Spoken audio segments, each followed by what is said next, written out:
A quiet night covered the small neighborhood as flashing red and blue lights painted the dark fields. The sound of engines, heavy boots, and low radios filled the cold air. A long wooden barn stood quietly at the edge of the property, surrounded by shadows and tension.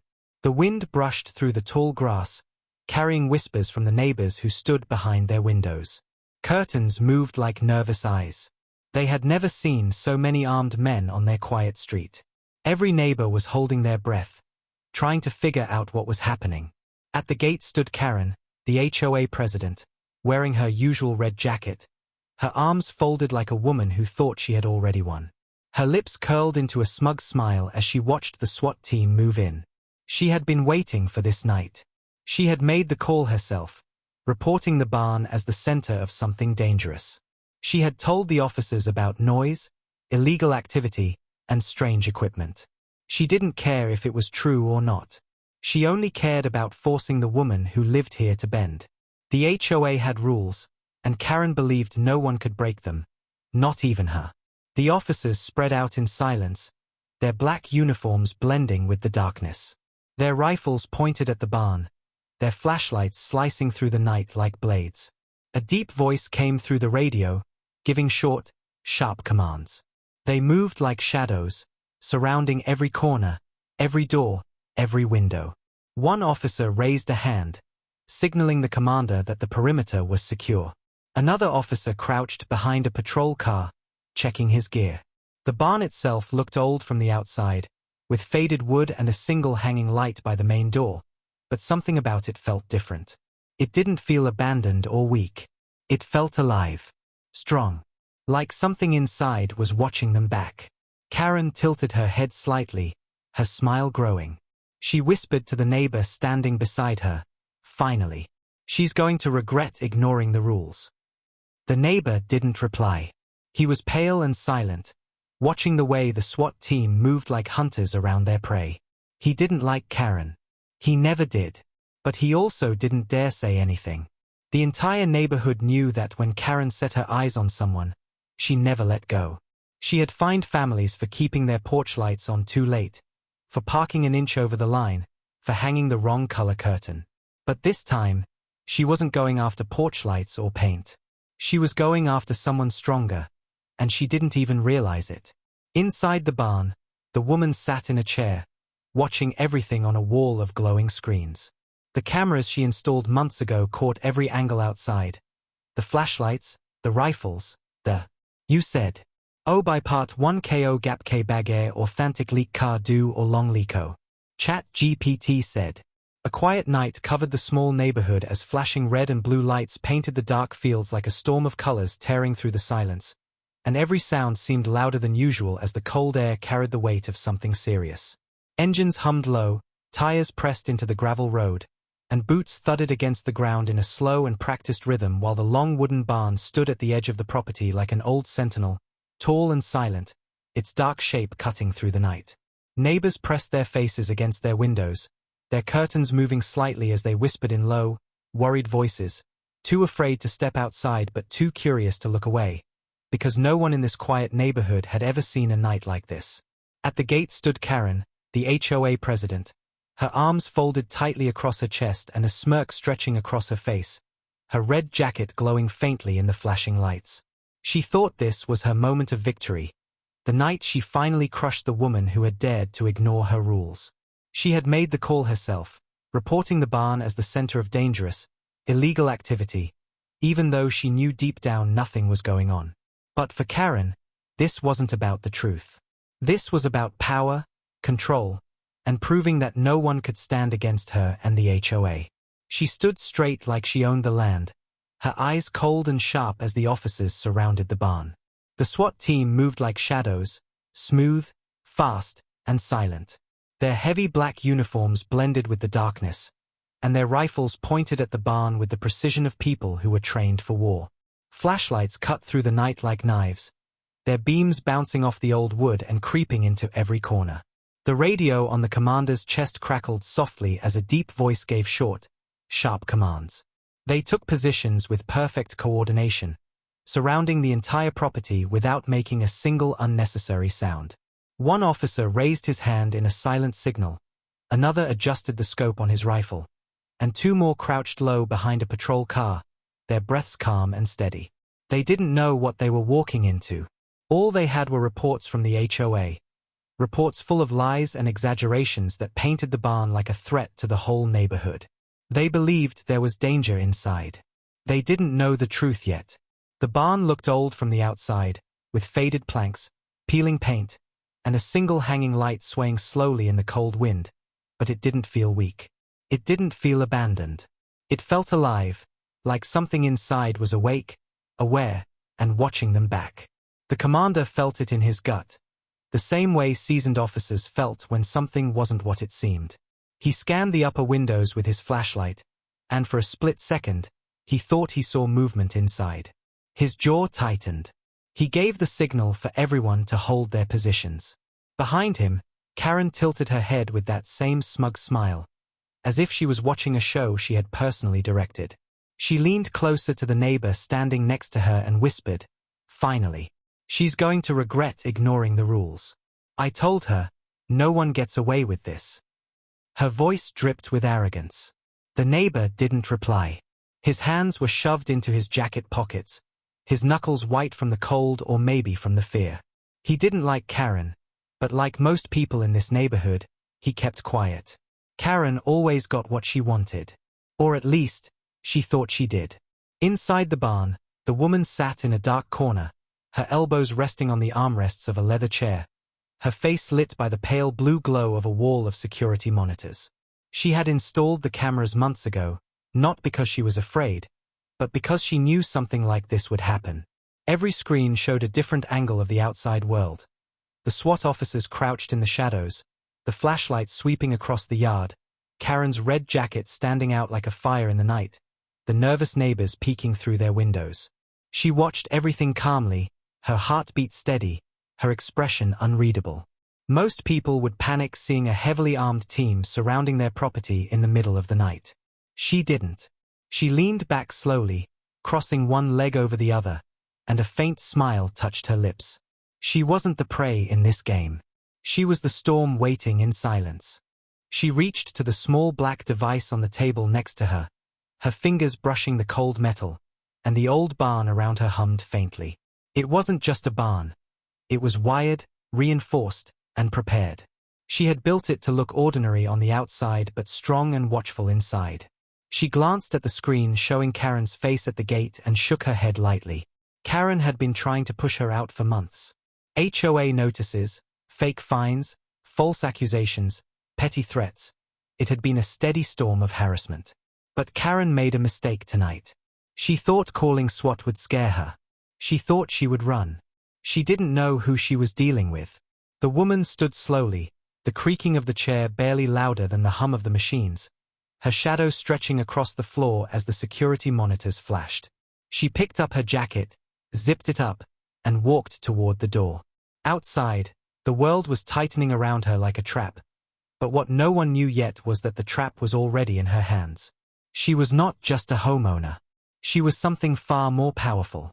She was the last person they should have surrounded. And tonight, Karen was about to learn why. The SWAT team tightened their circle around the barn as the soft hum of their radios filled the night air like a pulse, steady and tense. The commander stood at the front, one hand raised, his breath visible in the cold darkness, his sharp eyes locked on the barn door that remained stubbornly closed. The lights from the patrol cars and floodlights burned through the shadows, turning the once peaceful field into a glowing battlefield. Officers crouched behind their shields, fingers resting near triggers, waiting for the order to move in. It wasn't just a raid anymore.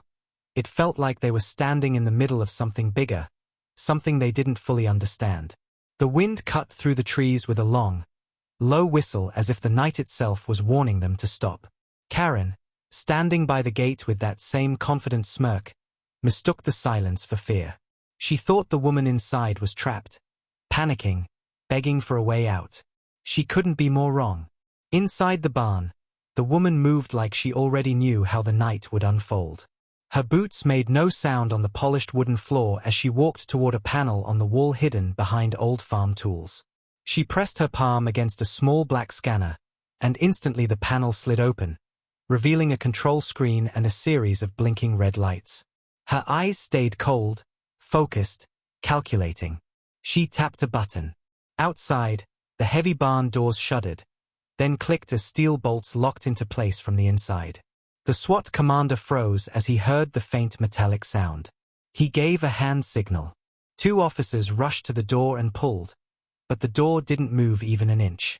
It was locked tight, too tight for something that was supposed to be just an old barn. One of the officers whispered something into his radio. The commander's jaw tightened. He didn't like surprises. The woman leaned toward a microphone on the panel and pressed a small switch. A quiet, steady tone filled the air outside as speakers hidden on the barn walls came to life. Her voice flowed through the night, calm and controlled, like someone who had every piece of the board in her hands. "I know exactly where each of you is standing," she said slowly, her words cutting through the cold air like a blade. "And I suggest you don't make a mistake you'll regret." The officers froze. They weren't expecting her to talk to them directly. One officer, standing near the left fence, turned in a slow circle, searching for the source of the voice. Another officer whispered to the commander, "She's monitoring us." Karen's smirk faltered for just a second, but she quickly forced it back, trying to look like she was still in control. She had no idea what that voice meant or how she knew so much, but she told herself it was just bluffing. She didn't realize this was only the beginning. The commander raised the megaphone to his mouth and barked, "This is the police. Step out of the barn with your hands up. We don't want anyone to get hurt." His voice was firm, trained, but there was a hint of uncertainty in the way it echoed through the night. Inside, the woman stood still, listening carefully. She walked back to her chair, sat down, and slowly picked up a small remote from the table. On the wall of monitors, she saw every officer, each face, each angle, each movement, because she had installed hidden motion cameras around the property months ago. She saw their formation, their pressure points, their impatience. She pressed another button, and the barn's exterior lights flickered on one by one, casting a sharp white glow on the field and exposing the team's exact positions. It was as if she flipped the board and showed them they weren't the hunters. They were the ones surrounded. Karen's throat tightened slightly as the lights revealed the officers' positions like chess pieces. She had called the SWAT team to make the woman feel powerless, but now it looked like the woman was the one in control. The commander turned his head sharply toward Karen, as if trying to figure out what she hadn't told them. She raised her hands nervously. I just filed the report. That's all," she stammered, but her voice was drowned out by the sudden alarm tone coming from the barn's security system. It wasn't loud. It was steady, slow, measured. A countdown. The digital clock on the side of the barn door started flashing red numbers. 10, 9, 8. The commander raised his hand. "Hold position," he barked. "No one moves until I give the order." The team froze in their places, their nerves tightening like wires pulled too hard. Inside, the woman leaned back in her chair with perfect calm, her eyes fixed on the screen as if she was watching a movie she had seen before. She counted with the timer under her breath, not with fear but with precision. She knew what this countdown meant, not explosives, not traps, but control. At 0, she hit another switch, and the barn's surveillance system sent out a coded signal to the nearest police dispatch. It was a silent signal meant only for high-ranking law enforcement, a signal that no civilian could send. The dispatcher at headquarters would see her clearance and immediately recognize who she really was. Outside, the SWAT commander's radio crackled, but this time the voice wasn't his. "Command, hold your position," came a higher voice. "Do not breach that barn." The commander stiffened, looking at his radio like it had betrayed him. Karen frowned, confused. "What's happening? Why are you stopping?" she demanded, her voice sharp with the frustration of someone losing control. But the commander didn't answer her. His instincts screamed that something was off, something far above what he had been told. The woman inside slowly stood up, walking toward the door with quiet steps. The countdown had done its job. The team was unsettled. The power had shifted. They thought they were closing in on her, but she had already pulled them into her game. The radio buzzed again. Do not engage. Repeat. Do not engage. This is not what it looks like. The commander's hand lowered slowly. His eyes narrowed at the barn, and for the first time that night, he wasn't sure who was inside. He had come expecting a scared woman. What he saw instead was someone who made a tactical unit freeze in its tracks with nothing more than a calm voice and a clock. Karen swallowed hard as the cold wind blew across the field, and for the first time since the night began, her confidence cracked. She didn't realize it yet, but she was no longer in control. She was standing on someone else's battlefield.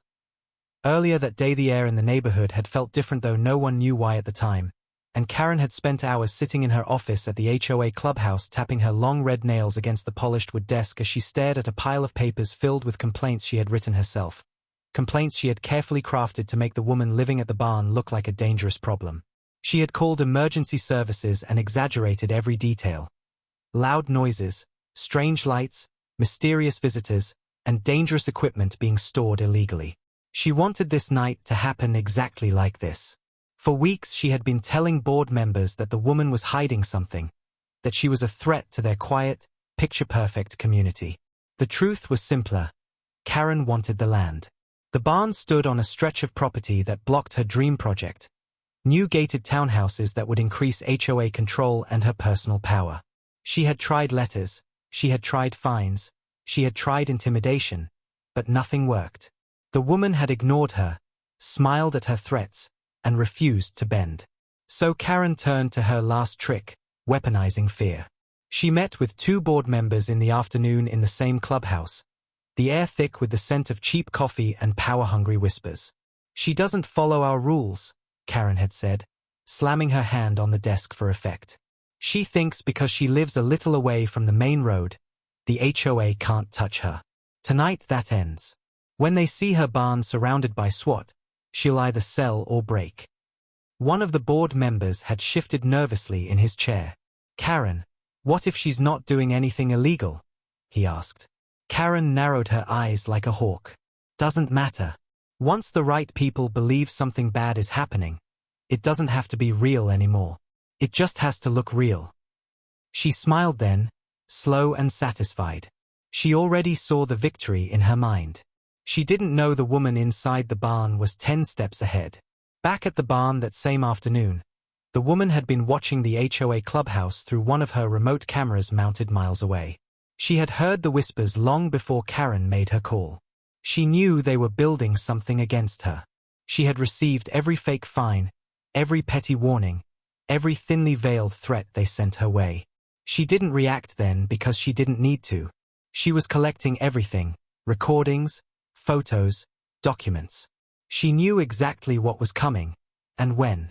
The SWAT call wasn't a surprise. It was part of a script she already memorized. She sat in her chair as the sun went down, sipping black coffee, reviewing her files, and making small adjustments to her security system. Every camera was tested, every lock reinforced, every silent alarm ready. She was calm not because she was lucky but because she had spent months preparing for this night. When the call reached the police dispatch center, it was flagged as high risk. A barn outside a residential area, suspicious activity, possible weapons, maybe explosives. A nightmare scenario for any law enforcement. Standard procedure was to send SWAT to contain first, ask questions later. That's exactly what Karen counted on. What she didn't count on was that the woman inside the barn wasn't just a target. She was a ranking officer with access and clearance they couldn't override. When the dispatchers saw her code come through the system, they didn't know the details yet, but her name triggered a quiet alert. She let them come anyway. She didn't stop it. She wanted every second of this on record. As the night fell and the SWAT team assembled at the edge of the property, Karen positioned herself at the gate like a queen overseeing her victory. She adjusted her scarf, crossed her arms, and whispered to one of the board members, "Watch. This is how you deal with people who think they're above the rules." She laughed softly as the armored truck rolled in and officers spread out like wolves. She imagined the woman inside crying or begging or hiding, and the thought gave her a rush of cruel pleasure. But in reality the woman sat in the glow of her monitors with her hands folded, a small smirk on her face, because she was letting Karen walk right into her own trap. The SWAT commander had already begun to sense something was wrong. He had led raids before. Real ones. Dangerous ones. And this didn't feel like one. No movement inside. No panic. No chaos. Just silence. Too clean. Too planned. He checked the report again, his eyes narrowing at Karen. "You're sure about what you reported?"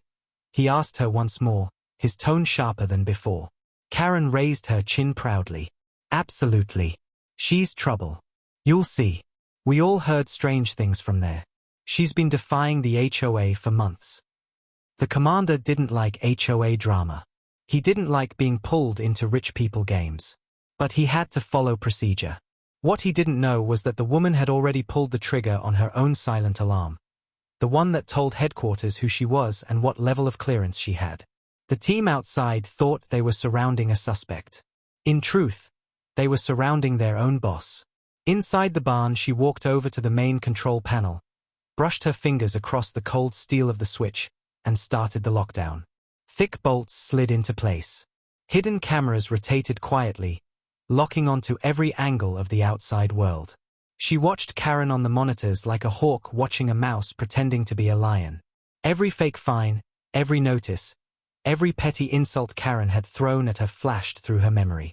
Karen had turned the HOA into her personal kingdom, punishing anyone who didn't obey her. Tonight she thought she would break the woman like she had broken others. But she had no idea she had walked straight into the end of her own power.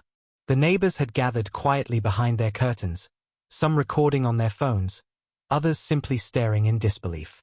They had all suffered under Karen's petty rules. Secretly, some of them hoped the woman in the barn would win. They didn't know how, but they could feel something was different. She wasn't scared. She wasn't panicking. She was waiting.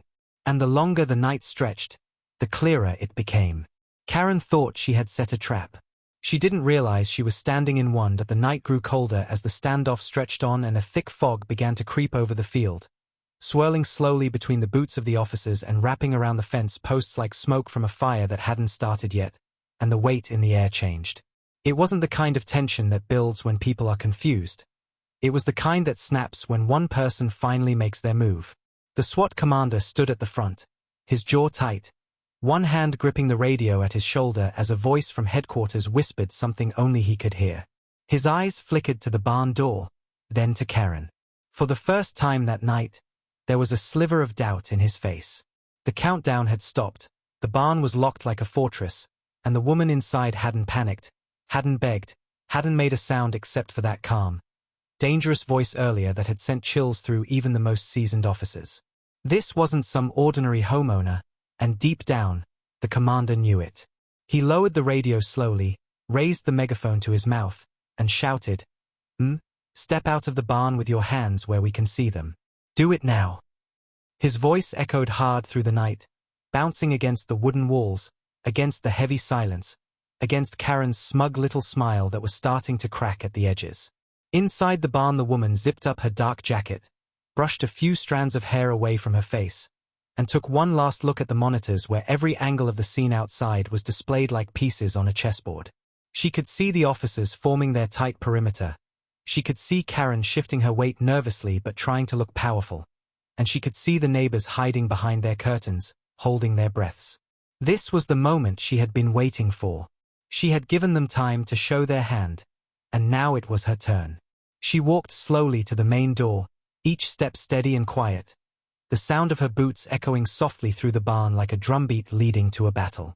She reached the metal latch, slid it up with a sharp clank, and the steel bolts began to unlock with a heavy grinding sound that cut through the night. Every officer outside stiffened and raised their weapons. Karen's eyes widened for a second, but she quickly forced her smirk back onto her face like a mask. She whispered to the neighbor beside her, "Watch this. She's going to cry." But her whisper didn't carry far. No one around her believed her anymore. The barn doors opened slowly, creaking as if the wood itself wanted to warn everyone outside about what was coming. A floodlight fell on the woman's face as she stepped into the open, hands raised high, moving with a kind of controlled grace that didn't belong to someone who was afraid. Her boots crunched against the gravel as she walked forward with slow, steady steps. The commander called out again, "Stop right there. Identify yourself." She stopped exactly where he said, her expression calm, her breathing even. The night was so quiet now that even the wind had stopped moving. Every eye was on her. Karen grinned wide, thinking her victory was finally here. But what happened next ripped the smile off her face like paper. The woman tilted her head slightly, locking her eyes on the commander, and then she said his name out loud. Not just his last name. His full name. Rank 2. Her voice was firm, clear, and carried the weight of someone who belonged on the other side of the badge. The commander froze mid-step, blinking as if he couldn't believe what he had just heard. None of this was in the report. He hadn't told anyone his name on this scene. She shouldn't have known. The officers behind him exchanged nervous glances. Then slowly, without a single shake in her voice, she reached into the front of her jacket, pulled out a black leather badge holder, and held it up so that the gold shield gleamed in the flashing lights. The world seemed to pause. No one breathed. The commander lowered his weapon slowly, recognition spreading across his face like a slow, heavy wave. He wasn't looking at a suspect anymore. He was looking at his new boss. Karen's eyes widened so fast it almost hurt. Her mouth opened, but no sound came out. She stared at the badge, then at the woman, then back at the badge as if trying to convince herself this wasn't real. The officers who had been crouched behind cover began to rise one by one, weapons lowering as the tension shifted like the ground itself had tilted. One of them whispered to another, "She's the chief." The woman let the badge glint under the lights for a long second, long enough for every officer and every neighbor to see, long enough to burn the truth into the night. Then she tucked it back into her jacket and crossed her arms, standing still and unshaken. The commander stepped forward now, his whole posture changed. No longer the man in charge of a raid but someone standing before a superior. He said carefully. We didn't know." She gave him a look sharp enough to cut through his sentence. "No," she said slowly, "you didn't. But she did." Her eyes flicked toward Karen like a blade. Karen stumbled back a half step as if the look itself had weight. The woman continued, "She lied in her report. She used you to try and intimidate me. She used your team as a weapon for her little power game. That ends tonight." Karen shook her head quickly, desperate to grab control of something that had already shattered. No, this is a misunderstanding. I didn't know who you were," she stammered, but her voice cracked in the middle of the sentence. The woman didn't even reply. She didn't have to. The officers' body cameras were still rolling, their radios still open, their entire operation now flipped upside down. One of the neighbors behind their curtain gasped audibly, and whispers spread like fire through the quiet street. The woman's calm was like a storm's eye, quiet but powerful. Karen's carefully built illusion of control was crumbling right there in front of everyone. The commander signaled the team to stand down, and rifles were lowered all around. The flashing lights kept spinning, but their meaning had changed. This wasn't a raid anymore. It was a reckoning. Karen stepped back again, trying to hold on to the edges of her confidence, but the look in the woman's eyes made her feel small for the first time in years. This was no ordinary fight with a homeowner. This was a war she had already lost. The woman slowly walked closer, not fast, not threatening, but with the calm steps of someone who knew she had already won. The night, once filled with SWAT commands and Karen's arrogance, now belonged entirely to her. Karen's confident smirk had completely disappeared now, replaced by a stiff, pale expression as she stared at the woman standing in the glow of the floodlights, her badge shining faintly against her jacket like a silent warning. Everything around them had shifted. A few minutes ago, the SWAT team was ready to storm the barn, and Karen felt like a queen commanding an army. But now the very same officers were standing down, lowering their weapons, stepping back, their eyes fixed not on Karen, but on the woman they were supposed to arrest. The commander's voice, once sharp and commanding, had turned respectful, cautious. Neighbors who had been hiding behind curtains were now stepping onto their porches, some holding their phones up to record. They weren't whispering about a criminal anymore. They were watching the real story unfold right before their eyes. Karen felt exposed, cornered, and for the first time in a long time, powerless. She opened her mouth to speak, but the words tangled in her throat, and nothing came out. The woman slowly walked toward the commander with her hands resting calmly at her sides, her steps echoing across the gravel. She moved like someone who was not intimidated but in complete control, like a general walking through a field that already belonged to her. "Report," she said simply, and the commander stiffened, straightening his back automatically. He answered quickly. "We responded to a priority call from the HOA. They claimed illegal activity, suspicious movement, possible threats. We followed standard protocol." But he stopped, realizing he didn't need to explain himself further. The way she was looking at him said she already knew. Her eyes shifted past him and landed on Karen like a knife cutting through the night. Karen instinctively took a step back, but there was nowhere to go. The gate behind her was closed, the neighbors were watching, and the officers were listening. "Who made the call?" the woman asked sharply, though her tone was controlled, measured, carrying the authority of someone who lived with command, not fear. The commander turned his head slightly toward Karen. "She did," he said. Karen flinched like someone had yanked her into a spotlight she couldn't escape. She forced a shaky laugh. This is just a misunderstanding," she stammered, her voice too thin, too weak compared to the cold night. "I didn't know. I thought she was a threat." The woman cut in, her voice low, steady, and sharp. "You thought you could use the police as your personal hammer to break something that doesn't belong to you." Karen's breath hitched, her chest rising and falling too fast as the weight of the night settled on her. She tried again to speak. "I didn't know who you were." But the woman stepped closer and said quietly, "You didn't need to know who I was. You just needed to know what you were doing." The commander raised his hand to his team, and they spread out, forming a loose circle, not around the barn anymore, but around Karen. The shift in power was so sudden that Karen blinked rapidly, struggling to process it.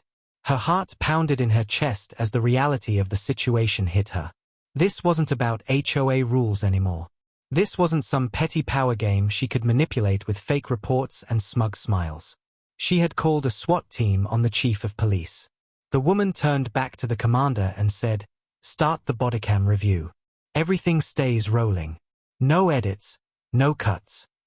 "Yes, the commander answered quickly, already giving quiet orders to his officers. Radios buzzed softly as they began collecting statements, logging timestamps, pulling the original dispatch report. Karen wrapped her arms around herself as if the cold had just become unbearable. In truth, it wasn't the wind making her shake. It was the realization that she had just walked herself into a storm she couldn't control. The woman stepped closer to Karen, not shouting, not raising her hand, just looking straight at her with calm, heavy eyes that carried more weight than any weapon. "You've spent months harassing people in this neighborhood," she said slowly. "You fined families for nothing. You bullied them. You thought your little board gave you power. But tonight, you crossed a line you can't walk back from." Karen shook her head hard, panic rising in her chest. No, it was just a call. I was just trying to keep the neighborhood safe." The woman let out a low breath, almost like a laugh, but it wasn't amusement. It was disbelief. "Safe," she said, her voice colder than the night. "You sent armed men to someone's home because your ego was bruised. You endangered every officer here. You endangered every neighbor. You endangered yourself." The commander stepped up to her side now, holding a printed copy of the call log he had pulled up on his tablet. Dispatch confirms," he said, his tone professional but clipped. "Caller filed it as a high-threat situation. Claimed she heard automatic weapons inside." The woman raised her eyebrows slightly at Karen. "Automatic weapons?" she repeated slowly, her voice razor-sharp. Karen's knees weakened. She hadn't thought about what kind of language she'd used. She just said whatever made the call sound urgent, whatever made it happen faster. She whispered weakly, I wanted them to come." The woman nodded slightly. "They did," she said, her words cutting cleanly. "But not for me. For you." The neighbors started murmuring among themselves now, their voices rising just enough for Karen to hear their words. She called SWAT. On her. She could have gotten people killed. Phones were up, recording everything. Karen wanted to scream at them to stop, but her throat felt like it had closed shut. Her once perfect, unshakable reputation as HOA president was shattering like glass under a boot. The woman turned her head slightly, her voice steady as she said to the commander, "Escort her to the car. We'll handle this properly."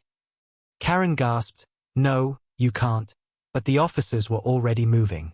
Two stepped forward, their faces blank and professional. They weren't pointing guns. They didn't need to. The look in their eyes said everything. Karen stumbled back, shaking her head, but no one was listening. She was no longer the queen of the neighborhood. She was just another person facing consequences. As they took her by the arms, she screamed out, "This isn't fair. You're ruining everything." But the woman didn't react.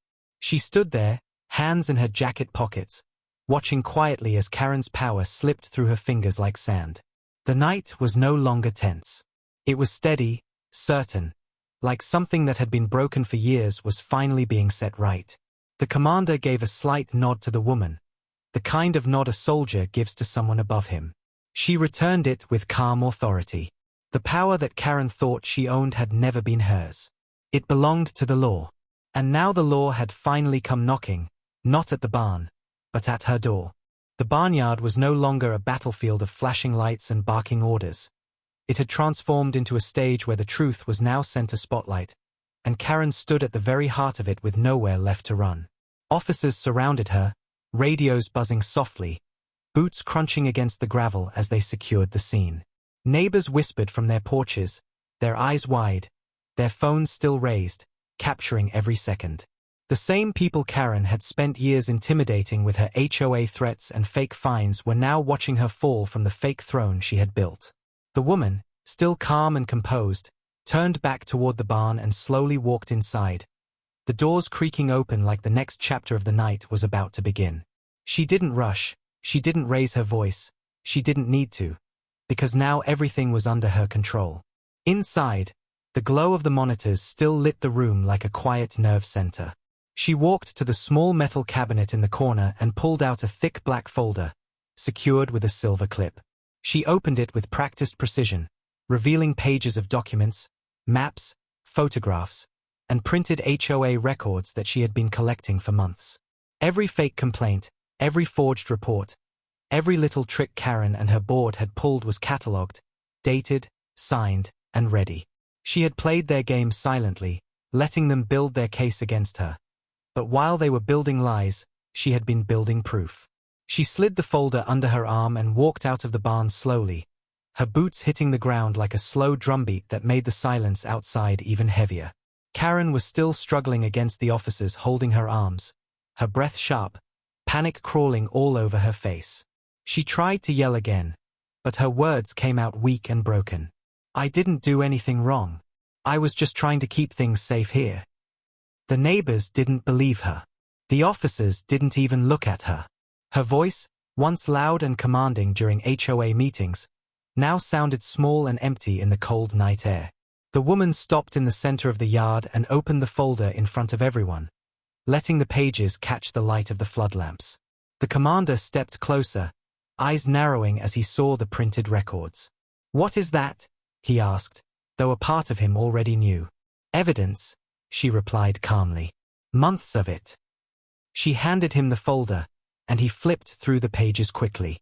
Every fake HOA complaint. Every meeting transcript where Karen had pushed to get her off the land. Every fine that had no legal ground. Every security camera photo showing Karen or one of her board members trespassing near the property. Then came the call logs, false emergency claims filed through back channels. The commander's face hardened as the reality sank in. She hadn't just called SWAT tonight out of a moment of anger. This had been a long campaign of harassment, a calculated abuse of power by someone who thought she would never be challenged. He looked up at Karen, his jaw clenched. "You've been lying to law enforcement for months," he said quietly, but the quiet tone only made it worse. Karen shook her head frantically. No, I didn't lie. I was just..." She stopped. She didn't even have an excuse that made sense anymore. The woman crossed her arms slowly and tilted her head slightly, her eyes locking onto Karen with a calmness that was more terrifying than shouting could ever be. "You built a little kingdom in this neighborhood," she said softly, each word hitting like a hammer. "You made people afraid to live in their own homes. You thought the HOA gave you power. But the HOA is not the law. You forgot that." Karen's breathing quickened, her hair messy now, her face pale under the harsh lights. The neighbors' whispers were growing louder. Some of them were even smiling, not out of cruelty, but out of a quiet satisfaction after years of watching her bully families. A woman from the house across the street whispered, "Finally," and another neighbor muttered, "She got what she deserved." The commander walked back to the officers holding Karen, his voice now clipped and official. "She'll be taken in for questioning. Multiple false reports. Abuse of emergency response. Possible HOA fraud." Karen's knees buckled slightly as the words hit her, and one of the officers had to steady her by the arm. "No," she whispered weakly. "You can't do this. I'm the HOA president. I was trying to protect this community." The woman let out a quiet breath and stepped closer, her voice dropping low, calm, deadly certain. "No, Karen. You were trying to control it. You tried to control me. But this isn't your neighborhood anymore." She turned toward the crowd of neighbors and the officers, her posture tall, her voice clear now as she said, "This ends tonight. No more lies. No more fake rules. No more fear." The neighbors, still stunned by the dramatic turn of events, slowly began nodding, some of them whispering to each other, some clapping softly. Karen shook her head violently, her face twisting with disbelief. She had spent years believing she was untouchable, but the power she thought she held was nothing against real authority backed by evidence. The officers began walking her toward the patrol car, their grip firm but calm, and Karen's protests grew weaker with each step. As they reached the car, the woman's phone buzzed softly in her pocket. She answered with a quiet yes. On the other end, the police dispatch confirmed the situation had been logged, recorded, and officially marked as an incident of false emergency reporting. Her position meant everything would go through the proper legal channels. Karen wouldn't be able to bully her way out of this one with a smile or a threat. She slid her phone back into her pocket and looked toward the barn one last time. The place that Karen had tried to paint as a problem had become the center of her own undoing. The night air was still cold, but it felt different now, lighter, sharper, cleaner. The flashing lights reflected on Karen's tear-streaked face as she was placed in the back of the patrol car. The neighbors who had feared her for so long were no longer afraid. The woman didn't have to say anything else. She had let the truth speak for itself, and the truth was louder than anything Karen could ever shout. The engine started, the car door closed, and the woman watched as Karen was driven away down the road she once controlled like her personal empire. And just like that, her empire was gone. The sirens slowly faded into the distance as the patrol car carrying Karen disappeared down the long, quiet road that she used to think belonged to her. The neighborhood, once wrapped in tension and fear, now stood still in a silence that felt new, like the first breath after a storm. The floodlights from the SWAT trucks bathed the barn and the surrounding yards in pale white light. Officers moved with calm precision now, no longer holding their weapons but carefully packing their gear, logging evidence, taking statements. Neighbors who had spent years avoiding eye contact with Karen's glare were now standing outside their homes in small groups, their faces a mix of disbelief and quiet relief. They had just watched their iron-fisted HOA president crumble like dry wood in front of the entire neighborhood. For years she had acted untouchable, but tonight, in just a few hours, her power had been stripped away completely. The woman stood at the edge of the barn, her arms folded over her chest, her sharp eyes watching everything. She wasn't smiling, but there was a calmness in her face that came from the satisfaction of justice being served. She had waited for this moment carefully, silently, never rushing, never giving Karen the satisfaction of seeing her angry. She had let Karen believe she was winning for months, let her believe that her petty rules and fake power would break her. But tonight had proved something different. Karen was never in control. She had walked straight into her own trap, And now her legacy in this neighborhood was nothing more than a story whispered under flickering streetlights. The SWAT commander approached her slowly, no longer the man leading a tactical operation but one showing respect to his superior. His voice was steady and low. We've secured all reports, dispatch logs, and her statements are being recorded. She's being processed for multiple offenses, including false emergency reporting and misuse of law enforcement resources. If what's in that folder holds up, and it looks solid, this won't just be a slap on the wrist. The woman nodded once, her expression steady. It will, she said simply. She's done this to other people for years. She just finally picked the wrong person. One of the neighbors, an older man with shaking hands, stepped forward cautiously. He had been fined by Karen 5 times in a single year, for a small shed, for a wind chime, for having his grass an inch too high. His voice was quiet, hesitant, but grateful. Thank you, he said softly. No one ever stood up to her like this. We all wanted to, but she always had the board, the rules, the threats. The woman looked at him, her gaze softening for the first time that night.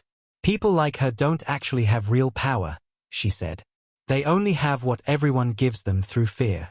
Take that away, and all that's left is noise. The man nodded slowly, a faint smile breaking through his wrinkled face.